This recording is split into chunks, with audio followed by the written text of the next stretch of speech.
Hi hello friends, welcome back cine update. தமிழ் சினிமாவில் எப்போதுமே அவ்வப்போது பெண்களுக்கான படம் வந்துக்கிட்டே தான் இருக்குது. அந்த வகையில் பெ பெப்சின் ஜார்ஜ் இயக்கத்தில் ரூபா நடிப்பில் இன்று வெளியாகி இருக்க படம் தான் யமகாதகி. இந்த படம் எப்படி இருக்குன்னு பார்க்கலாம் வாங்க. இந்த படத்தோட கதைன்னு பார்த்தீங்கன்னா, தஞ்சாவூர் பகுதியில் ஒரு ஊரில் காப்பு கட்டும் தகவல் தான் படம் தொடங்குது.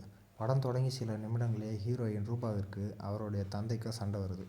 அதில் ரூபா தந்தை ஓங்கி அறைய ரூபா தற்கொலை முடிவு எடுக்கிறாங்க. இதை தொடர்ந்து ரூபாவின் உடலை சம்பிரதாய சடங்குகள் செஞ்சு எடுக்கும் நேரத்தில் கட்டிலே அசைக்க கூட முடியல.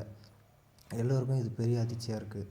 என்ன செஞ்சாலும் ரூபாவோட பூத உடல் நகர மறுக்க உண்மையிலேயே ரூபாவுக்கு என்ன தான் ஆச்சு என்ற மர்ம முடிச்சுகளே இந்த படத்தோட மீதி கதை. எத்தனையோ பேய் அமானுஷ படங்களை பார்த்துருக்கோம். ஆனால் ஒரு பெண் தன் இறப்பிற்கு தானே நீதி கேட்டும் போராடும் அளவிற்கு ஒரு கதையை, அதிலும் கண்டிப்பாக இந்த காலகட்டத்திற்கு ஏற்ற ஒரு களத்தை தேர்வு செஞ்சு எடுத்ததற்காக இயக்குனருக்கு பாராட்டி தான் ஆகணும். அதே போல் படத்தோட நாயகி ரூபா ஒரு பிணமாக படத்தின் பெரும்பகுதி இவர் அசையாமலே நடிச்சிருப்பது பிரமிக்க வைக்குது. கண்டிப்பாக தமிழ் சினிமாவிற்கு ஒரு நல்ல வரவு.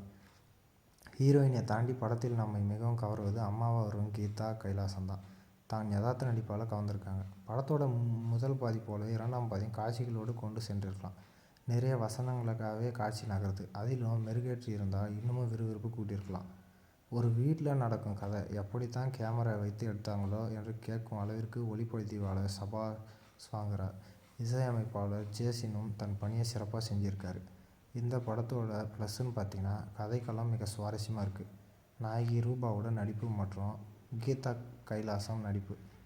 மைனஸ்ன்னு பார்த்தீங்கன்னா, இரண்டாம் பாதி இன்னும் விறுவிறுப்பாக காட்சிகளாக நடந்திருக்கலாம். மொத்தத்தில் ஒரு பெண் தனக்காக நீதி இருக்கும் போதும் சரி, இறந்த போதும் சரி, தொடர்ந்து போராட வேண்டும் என்பதை காட்டிய விதமே யமகாதகியை எழுந்து நிற்க வைக்குது. இந்த படம் எப்படி இருக்குன்ட்டு கமெண்ட் செக்ஷனில் கமெண்ட் பண்ணுங்கள். நம்ம சேனலை லைக் பண்ணுங்கள், ஷேர் பண்ணுங்கள், தொடர்ந்து சப்போர்ட் பண்ணுங்கள்.